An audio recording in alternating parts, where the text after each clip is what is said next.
In this video, we're tackling a quick and easy DIY job on your Mazda CX-5, changing the cabin air filter. This is a simple maintenance task that you can do yourself with no tools required. All you need is a new filter.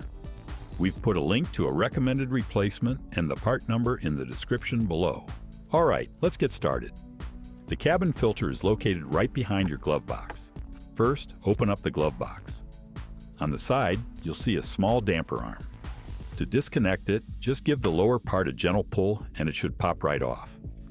Now, to release the glove box, gently push inwards on both sides simultaneously.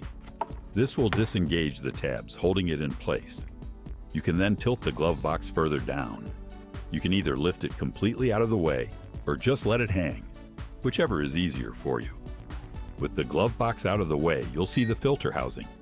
There's a small tab in the center of the filter cover. Pull that tab up slightly and slide the old filter straight out of the housing. Now grab your new filter. This is important.